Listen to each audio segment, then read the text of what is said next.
Hi.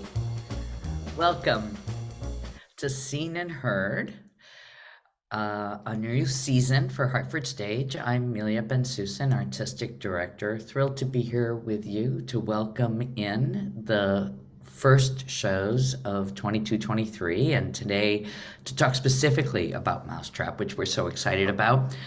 First, let me welcome Cynthia Ryder, Managing Director of Hartford Stage. Hello, Cynthia. Here we are. We're back. We're A new back. season. It's a new So season. very exciting. We want to encourage all of you to come back to the theater. So, Cynthia, do you want to tell us a little bit about the season before we jump into Mousetrap? Well, let's just say we have such a great beginning of the season. I have loved Mousetrap for a long time. I'm a big detective series fan.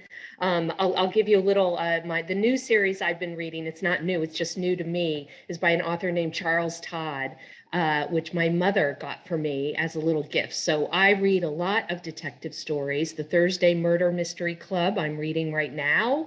But Agatha Christie is kind of where it all started for so many of us. And she's been translated into languages all over the world. Sometimes you don't even know what you know is actually based in Agatha Right. Christie.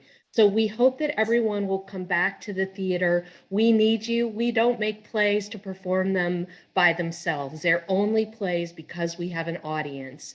And coming out of this pandemic, we know that that magnetic pull of the couch is very strong, but we hope all of you listening will encourage yourself, your friends, your family, get a subscription and come to the theater. Come with the same person every time, get an extra ticket and bring a different person or people with you each time. We would love to have you. We have a special deal called Stage Pass, which if you can encourage the under 35 set in your lives to come to the theater.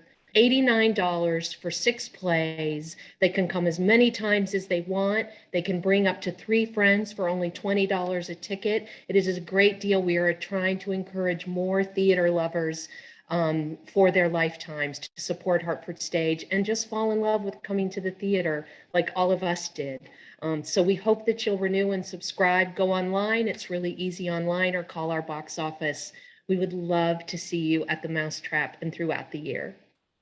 Thank you. And, we love doing these seen and heards to encourage conversation with you as well as with the wonderful artists who are visiting us at Hartford Stage. So a reminder to put your questions in the chat as we're going through. We have great staff, people helping with the chat, so they'll respond to your questions and forward them on, and we'll be able to have an even livelier conversation with these great artists who we're thrilled to welcome. But first, okay, we're gonna get a little shticky. We, instead of doing the scene of the play, as we've often done on Seen and Heard, I hope many of you are recurring visitors to this. It's a webinar, right? It's not a podcast. It's not actually a podcast. It's Zoom. So you've been here before with us. We start usually with an excerpt from the work. Because this play is so full of mystery and wit, and we didn't want to have any spoiler alerts, we've instead accumulated some fun Agatha Christie facts. Yeah.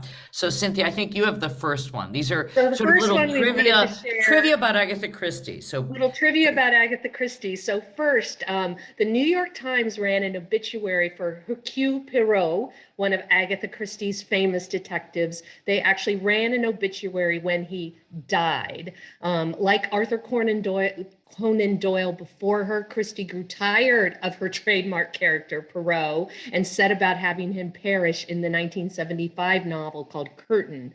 The reaction to his demise was so fierce that the New York Times published a front page obituary for the character on August 6th, and Agatha Christie died the following year.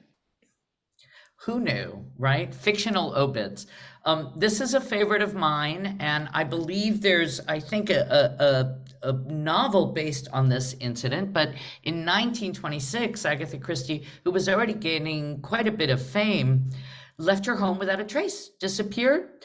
It could have been the beginning of one of her novels because her husband, Archie, had recently disclosed that he'd fallen in love with another woman and wanted a divorce. A police manhunt ensued, completely unnecessarily, since Agatha Christie had simply driven herself out of town and to a spa. Seems a very, very reasonable thing to do.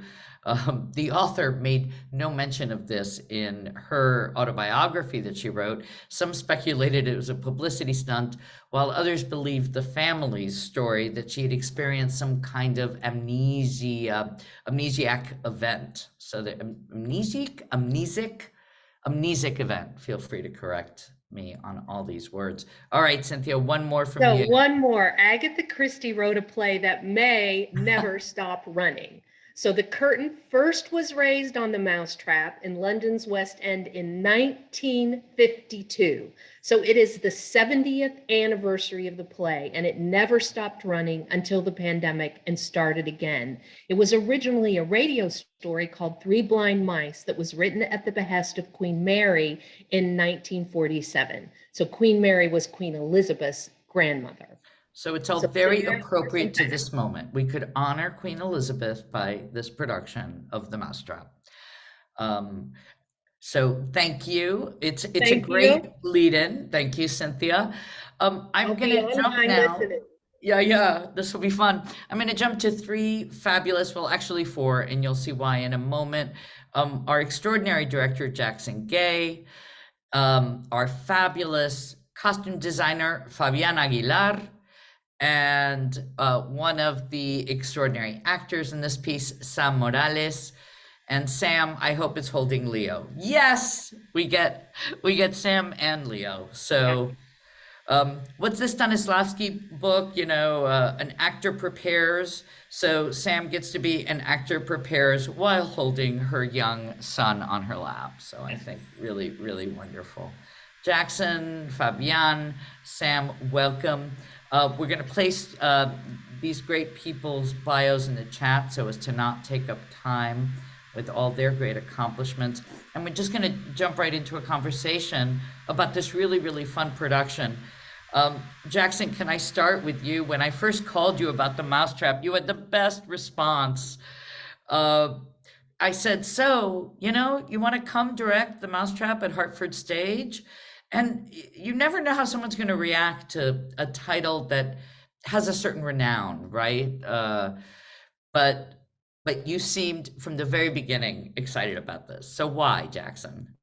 Well, I just you know, and in all honesty, I had just been very much wanting to direct a thriller on stage, something scary and fun, something that would make audiences scream in their seats, you know.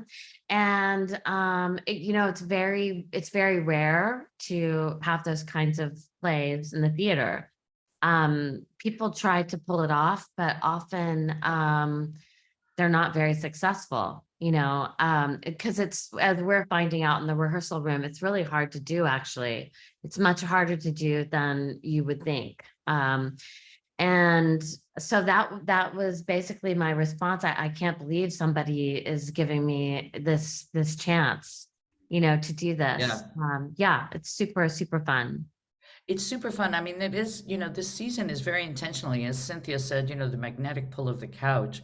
I mean, there's no question that this season is programmed with a real push towards what is the most theatrical experience you can have. What only happens in a theater versus being at home alone watching these boxes that we're also attached to.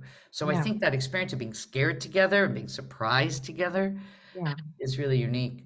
Where are you? Oh, go ahead. Sorry. Well, I was just going to say, in the Hartford Stage, the actual thrust, it makes it all the more fun because you literally are thrust out. The actors are literally thrust out and surrounded by the audience. So it's a real communal experience because you basically feel like you're inside the English, you know, manor with all of the actors, and that your life is in danger in some way. You need to figure out, you know, who's the bad guy.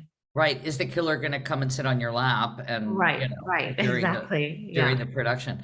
Since I'm going to skip, I was going to ask you something else, but since you mentioned the set and sort of feeling like we're in the manor house, I know we have some screen sharing. Fabulous Andrea helping with this. Can you show us a picture of the set? Andrea, muchas gracias. I think we're going to screen share. So Jackson, you can sort of tell us a little bit about the set as we go to an image of it. What led you to this physical world? Well, okay, here, this is great. Yeah. These people are all the very, very first guest, and Mollie and Giles, Sam plays Mollie. It's their first time opening up this home, turning it into a basically like It's a an bed and Airbnb, breakfast. right? It's Yeah. an early Airbnb. Yeah, yeah, exactly. And so it's their very first night, it's their very first guest, and it also happens to be a horrible snowstorm, winter storm that's hit, and it snows everybody in. So once all the people are there, they cannot escape. They're stuck there together in this house until the snow melts. Right.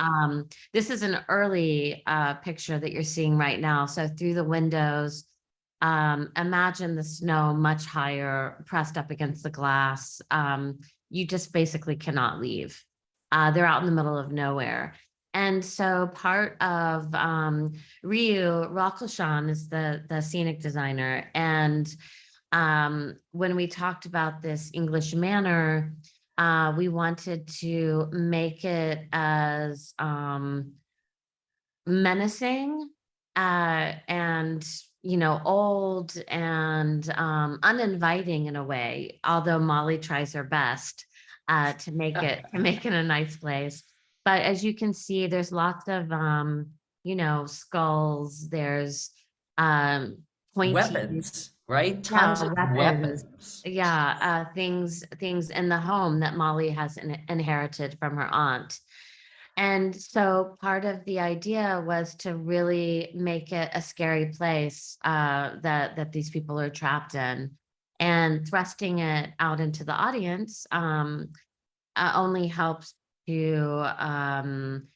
to back that up, because you Right. really are surrounded by either weather or you're surrounded by the audience. So you feel very claustrophobic and trapped. That's awesome. And I love what Ryu said about how it's sort of, we can stop sharing now, Andrea, gracias. But what Ryu said about the set is that it sort of goes against Chekhov in a wonderful way, because you Yes. see all these weapons. So if you see the gun in the first act, it should go off in the third. Well, you don't know, it might. Well, it might. You're right.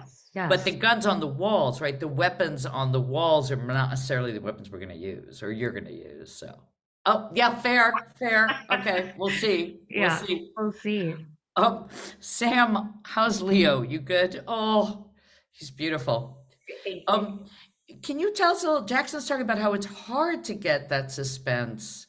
It is a very different kind of play in that way of how much you're supposed to know and not know, and how do you make choices based on that? Where are you in the rehearsal process with this? I'm at the point where I'm very heavily relying on our director for that's where I'm at. Yes, it's a listen. Before starting rehearsal, I knew it was going to be a challenge, and one that's exciting. And I think Mollie is a really wonderful part, and maybe because the show's been running for so long, like the character of Mollie and the opportunity to play Mollie isn't discussed enough. I think what happens is with plays like this is we make them look easy, but it's really a lot of mental and emotional work. And I think right now the biggest challenge is navigating what I know, navigating what I think I know, navigating what I should know, navigating what you know, navigating what That's we awesome. Yes. And then also forgetting all of that and just pressing go and connecting with the person who's in front of me. I would think that would be so hard, right? Because part of, as I hope many of you watching have seen the emails about this and my joke about how we won't make you sign an NDA when you come into the theater. But there is you don't want to tell anybody what happens in this play after you've seen it. You want that to be your secret. But that means that the actors also have to know what happens and not know all at the same time, yeah? Yeah, and I think we wonderfully forget because we get so invested in each scene that we're doing. And so sometimes the conversation really evolves, which is so wonderfully led by Jackson of like, well, but I think it's this person right now, knowing whatever we actually know. But we still have this conversation. And going back to spoilers and things, like I'm trying to run my lines, and when my husband is here, he's like, I can't do this with you because I don't want to know what happens. I have 3,000 words, and I need you to run lines with me. So it's really fun, and I think I think we're discussing and really kind of what the play is centering about really surpasses like the murder mystery genre. And something I keep finding is I'm such a Shakespeare nerd, and so it's not often that I kind of am left with the same like, wow, this playwright is brilliant. And every time we have a question, if we just go to the text, Agatha Christie has answered it. Really fun. She just really has. If you go one page back, we're just free falling here with all of our puffs. Apologies. But if you just go to the text, and that's always helpful for me. If I can go to the text, I can look to my director, I can look at the actor in front of me, then I can feel confident to go forward. That's wonderful. Thank you. And Fabienne, I'll bring you into the conversation now too. How do all these people look? How do you get the look of a murder mystery set in 52?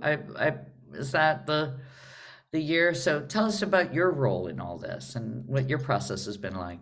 And they go into costumes next week, everybody, right? Not to scare these lovely people, but we're the week before tech rehearsals, which means they have one more week in the rehearsal room, and then a week from Friday, they move into the theater and into Fabienne's clothing. Yeah. Yeah, and we do have. So I think the first place that I started was with the set too, of looking at that inspiration, like beautiful, gorgeous work that Ryu has created for us, like this board game playground. But it does have all the grit and texture of menacing language that Mollie has inherited, and I think that's something to make us feel a little danger for the people that inhabit it too, is a little fighting that, because this is an ancestral home, but we also have post-World War II modern era almost like thrust into it at the same time, or trying to inhabit it and still trying to deal with that danger in its own way. So one of the ways that I started was a little bit of I had found I started with the lady herself, Agatha Christie, looking at images of her, and the clothing that she likes to wear would be seen in the most, the way she would do her hair, and that was my key into the character of Mrs. Boyle, actually. But there's this one image of Agatha Christie sitting at a chair reading a book, and she's wearing just a simple red skirt with a red jacket on, and the boldness of that color in this brown background started to become a lens of like, oh, because I think it's so easy to see the 1950s go into neutrals or pastels, and I wanted to fight that. And the next place that I went was murder mystery dime novels of the time period, so 1950s pulp covers. And oh, how fun. And yeah. we have some of your research, right? I mean, do we want to? Oh, yeah, I believe so. We can show some of these things you're describing, I think, but you keep speaking and then images will catch up with us. And if not, I've got some. Look at that. Thank you. So these are research boards. See, Fabienne, you can explain to our audience. Yeah, so like you can see, I'm trying to find, because again, trying to see, like, this is an inspiration for Mrs. Boyle, and Agatha Christie is on the upper right-hand corner. There she is in all her glory. And in the middle, though, so I combined Agatha Christie with Diane Vreeland, that's in the center image with the cape and the feathers in the hat.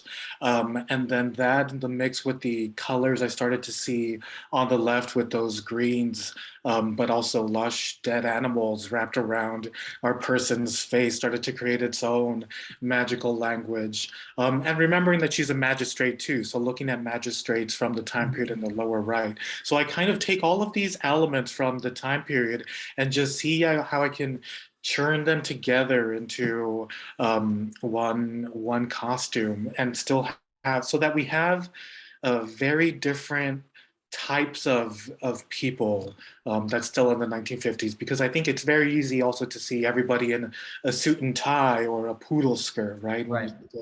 And so trying to see how we can make all of our people stand alone on their own right too. Individual, right? Because we tend to think of periods as generic, right? So the 50s look like the 50s and that's it. And we Exactly. don't see character in the same way we see character in clothing in contemporary clothes. Right, yeah, so cookie cutter with like the fedora hat and your Right. student briefcase, you know, turn. So fighting that, but so it was a lot of joy just trying to, and the challenge of trying to find all these different elements that could keep us guessing at the same time too. It's just quirky or weird, odd enough for us to be able to think like, okay, is this person the killer? Or So you're trying to add an insidious sort of detail to everyone to keep us guessing. yes, just a little, just enough to keep us on our toes. Can so we that see there some is of the still- renderings? We could see some of your, because you have these gorgeous renderings as well of what characters look like. And Oh. Jackson, jump in anytime as well, of course. So great. So we're going character by character here, yeah? Yeah. Yeah, that was Trotter, our detective, and Mr. Paravicini. Here's Mrs. Boyle. So you can see how all of those design elements combine to create this one. And Christopher Wren on the left and Major Metcalf on the right. There is a character named Christopher Wren after the architect, so more surprises for that when you come to the theater. And we just saw Sam's character pass by Mollie. Can we go back to In the red, there she is. So this was like, so Agatha Christie. Sam? These are beautiful what you get to wear. I mean, I just couldn't be luckier. I had my meeting today and I was like, I get to look like this in the That's awesome. It was so great. I was like, it looks like the sketch. Which always makes me a happy camper. Yeah. But again, and I think that these bold colors too, or like, you know, in the textiles, there's going to be a lot more reality and grit to them, but still having a color that can stand alone against that. This is, sorry to interrupt, Fabian. This is Allie, who is helping Sam with her child. This is Allie's costume. Allie, are you? There's Allie. Wave, Allie. Hello. There's a good colleague right there. Yes. You know? Yes. Angel, truly. For those of you, I think most people watching probably know this, but Allie, Sam, Fabian, and Jackson all don't live in Hartford. They're all here with us this period. So the fact that, you know, Sam is managing Leo and being in a hotel room and learning her lines and doing this, and Allie can come and help. I mean, you really make a community when you work out of town, right? In a very unique way that I don't know if everyone always realizes how much we make our own little societies as artists working out of town. So sorry, Fabian, I cut you off, but. Yeah. No, I think I was just saying who the characters were, but as you can see, like from the colors, a lot of that came from looking at those pulp fiction, those pulp covers, and the Shadow magazines from the old radio show. So that kind of just inspired all of these elements to see the sketches that you just saw. It's wonderful. How do you all think? I mean, why? we talked about Mousetrap being a great sort of audience draw, right? In the sense of how terrific Agatha Christie is as a writer and the pleasure of watching something suspenseful together. But other reasons why this play now, what are you all finding while working on it that make it feel, because you've all said to me in passing in different ways how surprising it is to delve into this, very old play and yet not feel that it's what is it? It's not, it's not archaic, right? That there's something very, very alive about this work. What do you think, Jackson? What are you finding? Yeah, I mean, one thing that you and I, Amelia, had talked about at the beginning was that as fun as the piece is, and it is very funny, um, uh, and the thrill of it all. It's also a play about a sort of rot that happens from inside. And it starts when a society stops caring about the less vulnerable. And when, and it doesn't just, doesn't just affect the people that have a direct relationship with the less vulnerable, but it rots and it grows and it grows and it grows until the entire society, the entire country, the entire community is sick, and so the play and Agatha Christie was very interested in well, she got her inspiration from the story from a real event that had happened to some children who were orphaned and were just kind of thrown into this out in the middle of nowhere, into this farm country with some people that were not properly vetted. And those children endured a lot of torture and horrible, experience, and one of them died. And it was a big news story at the time. And it was such a big story that it ended up inspiring some laws that were passed in England. And so she's writing a play about class and how it takes all of us to care about people that can't, it takes the powerful to care about the people without power. And that it's in your best interest actually to do it because you want a society and a community that's healthy. And, that's definitely something that's relevant. That's Yeah. always relevant. And it's always great to be reminded of that, no matter where you live, Right. Right. Yeah, Sam. I was going to add that something we discuss a lot is trauma and to go off of what Jackson said, the rot of something, and if you don't treat the core of something or someone, that core permeates to their outer self, to their actions, to their ideas, to their point of view.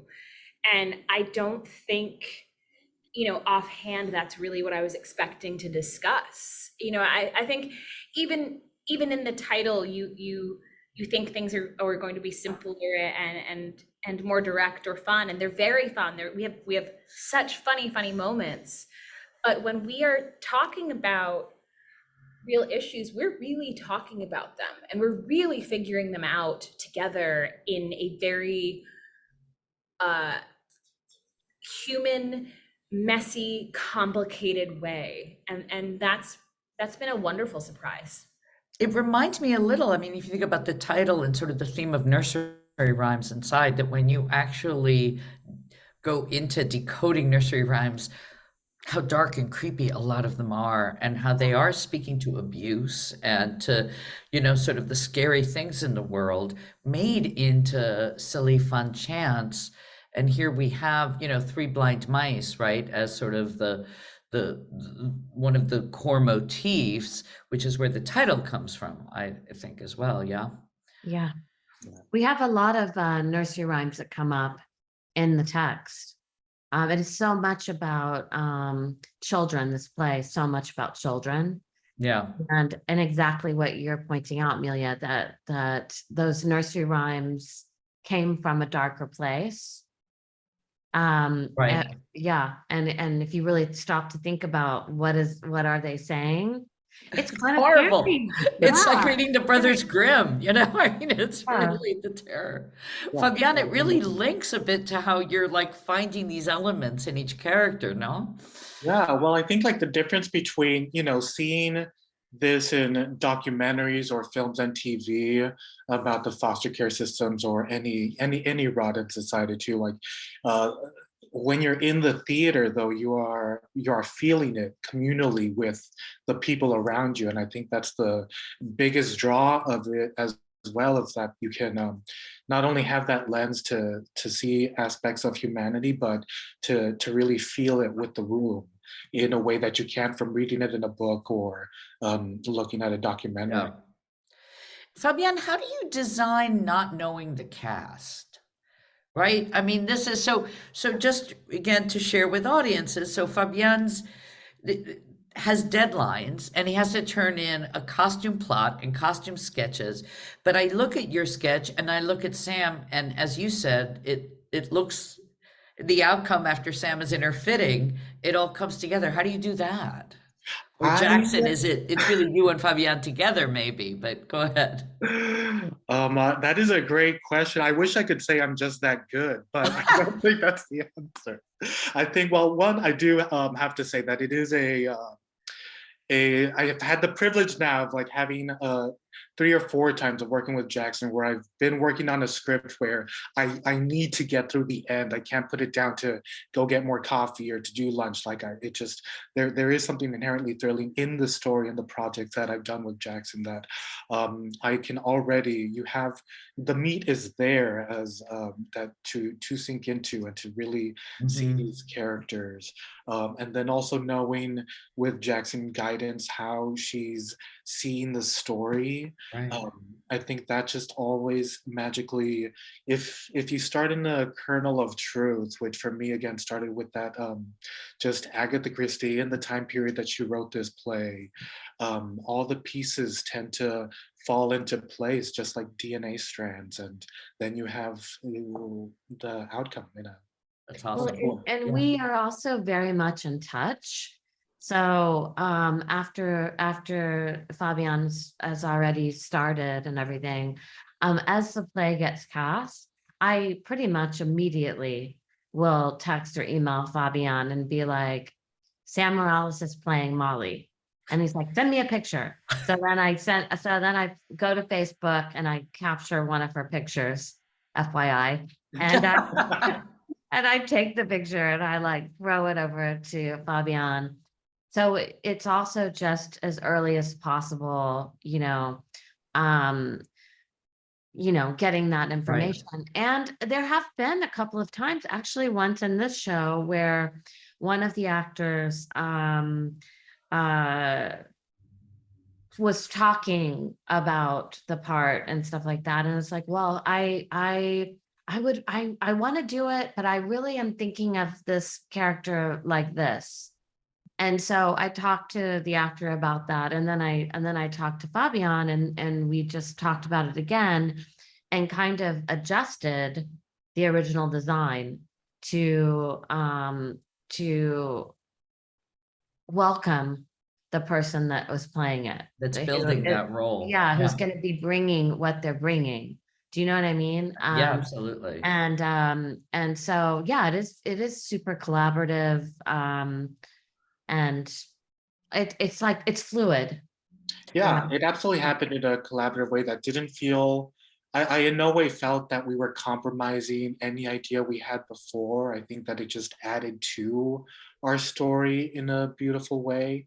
And I always love those chances because the line is of, in terms of going back to designing before you know the cast, is Right. having enough that you can get a glimpse of the character, but still give the actor agency to bring that character to life and have Right. their part to create this person.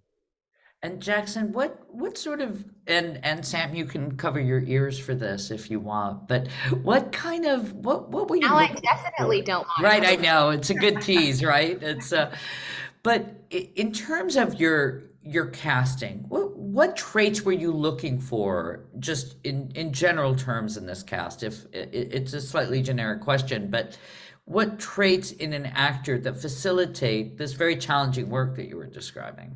Yeah.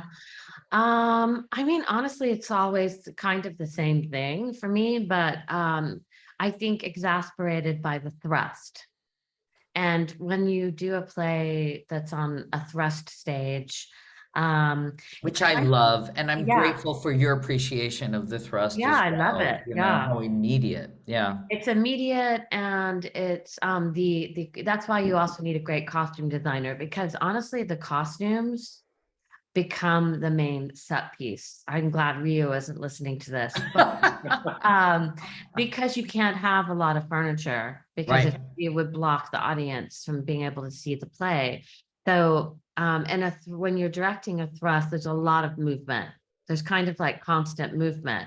It's a constant dance, right? Because, Yeah. right, we have three sides of an audience and we want to make sure everybody sees everybody all the Yeah. time. Yeah, and somebody is gonna be blocked always. So you have to keep moving to yeah, to share the whole thing. And Right. the costumes become the set pieces. You know, the actors become, you know, Yeah. they create all the stuff that in like a proscenium, the scenic element takes care of a lot of that. But so therefore, on a thrust, you need actors that are not afraid of. Yeah, I always want actors that don't want to just do a realistic like film scene. You know, it's there Yeah. have to be a little bit of theatricality and a willingness to A like playfulness almost, yeah, right? a playfulness and to just not be afraid to, you know, just plant their feet in and just, you know, make a set piece of themselves. You know what Sing I mean? out, Louise. Yeah. Yeah. But without doing too much. Like it's a fine line, you know. And it's actors that have a sense of theatricality, you know. It's really well You don't said. want to Yeah. do a film scene, like just have an With intimate, scale. like yeah, you can't really do it in this. Actually, Agatha Christie doesn't really want that either, but you really can't do it on a thrust. Yeah. Yeah. Sam, have you acted on a thrust before? I have it. I actually did all through undergrad. So it's been a fun, welcome home. Um, Yeah. and getting to use the VOMs and that intimacy. And we actually were really privileged and we got to go into the theater for a few days. And I And felt like, they were, I will share that this privilege existed because of a major leak in the rehearsal room because of the rain. So Yeah, I we loved love that it. it's a privilege. Yeah. it was. And I feel like any cobwebs I had about the thrust, the second I got into the space, I felt like, right, okay. And then to go back in the space, now I'm remembering. So I think when you're in there, as the actor, you immediately become aware of a seat here and a seat there. And I think Yeah. sometimes it's hard to remember that in the studio because you're not having that. But again, the second we were there, I was like, yes, okay, here we are. This is They're everywhere watching, enjoying, you yeah. know, your speech, your movement, right? That's Yeah, great. and I think it's a beautiful opportunity to think out, to have thought out, to you know what Jackson was saying, this level of theatricality. And this is my first play since before the pandemic. This is my first play since becoming a mother and having a new brain and new body and new heart and all of it. So it's really been lovely to take all of this different experience in this new life and put it out, where as you've said about these boxes, so much of it has been in the work that I've been doing in these past few years, which I've been Yeah. grateful for. But it's such a homecoming, the day we got to go into the space, even though the circumstances were stressful for others, it wasn't stressful for us. The first thing I did was put my hand on the stage and really just ground myself there. Sorry, it makes me emotional. I'm just so appreciative. It's just such a privilege. It really is. No, it's beautiful to hear you, and I think we all feel this way. I mean, you walk on that stage, it's such a beautiful theater. We're so blessed with Hartford Stage's space because it feels so alive. I'm seeing a question in the chat or a comment in the chat. Let's see. My London-born father saw the play when it opened in the West End when he was 13 or 14 years old, and then took me to see it in the same theater in the early 90s when I was about the same age. It made a huge impression, though I was pleased to find I'd conveniently forgotten who'd done it. Thank you, Nina. That's a great, Nina Pynchon. And asks if you all have seen the movie See How They Run. Right? This is a great tie-in. Do you all know about this movie? So See How They Run, connected, of course, to Three Blind Mice, I believe I have not seen it yet, but it's a murder mystery set in a production of something much like the Mousetrap. Fabienne, you're nodding. Have you seen it? I have not. I heard about it and I wanted to jump and see it, but I wanted to wait until all the major decisions had been put into place because it started to feel a little too close. I was like, oh, I don't want to be swayed.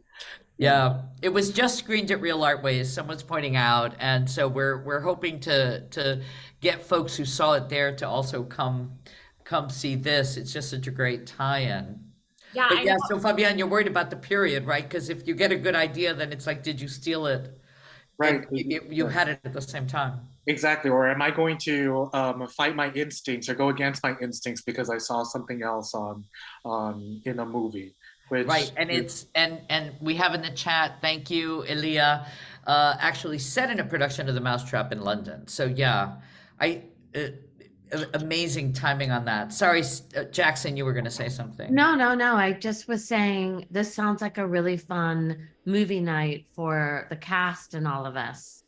Maybe before we go into tech, we can figure out where it's showing. I know we were trying. I will say we were trying to get Real Artways to extend the showing. I was speaking to Will Wilkins, who runs Real Artways, and it was like, can't you also run it a couple nights while we're running so that people could see both? But or we for our cast we could find it on Amazon or I don't know, Netflix perhaps.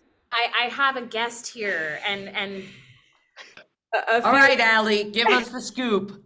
A few of us jumped to the theater pretty early on when we got to Hartford, and we actually did see it together, and it was just such delight. It really was. So Allie, did it change your sense of what the play is, seeing a film set around the production?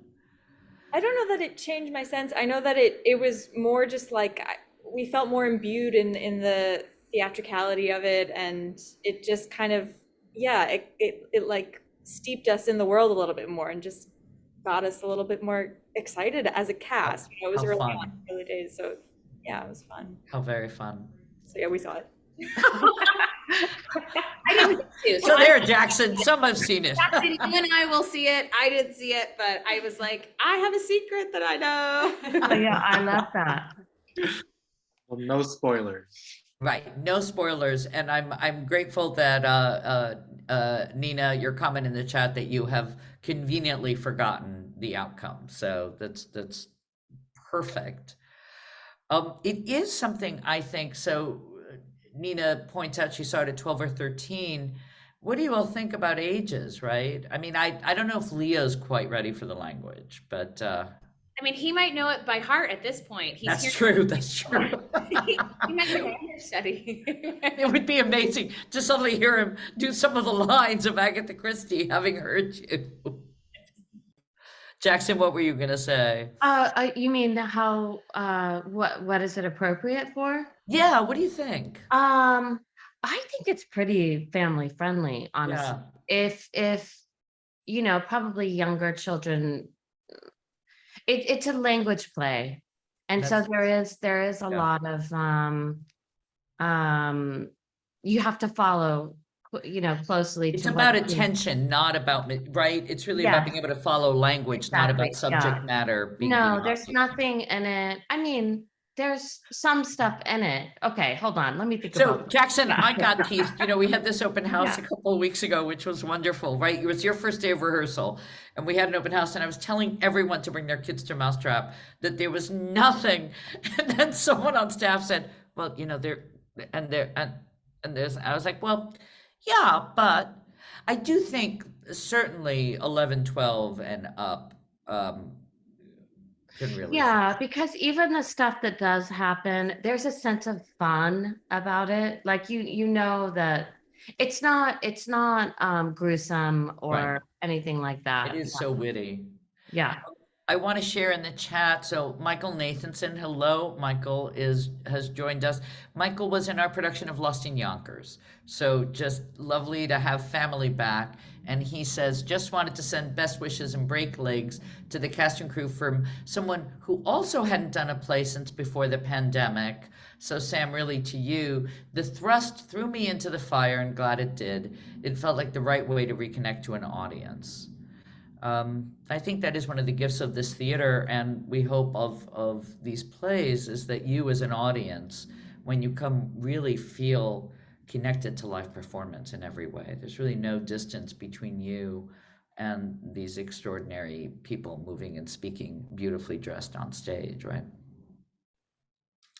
That makes me feel so good about agonizing for 2 days over my button choices. Because I'd be like, no one's gonna see this. But they are. They They're are. going to see your button choices. And now, ladies and gentlemen watching on Zoom, we invite you to look closely at the button choices. It's true. They do see everything in this space. Last thoughts from you all about what people might be surprised to see, or what you think, what you're looking forward to people seeing. Either what is that? What comes to mind when you imagine an audience actually seeing this in all of a couple weeks? I'm hoping that people kind of, talk amongst themselves and decide who they're rooting for to be or to not be the killer. Yeah. Yeah. I just want people to have fun, honestly. I just want people to come in and actually just have a good time. I think we could all use a little bit of that. Yeah, agreed. Thank you all so much. In the chat, there's more about the Mousetrap. Nobody go away. As we do with Seen and Heard, we're going to end with a poem, and we asked Sam to read this poem today. So I'm going to, I just want to, it's She Dwelt Among the Untrodden Ways. It's by William Wordsworth, and it just felt in spirit to the nursery rhymes and to the witticisms of this play. So Sam, over to you.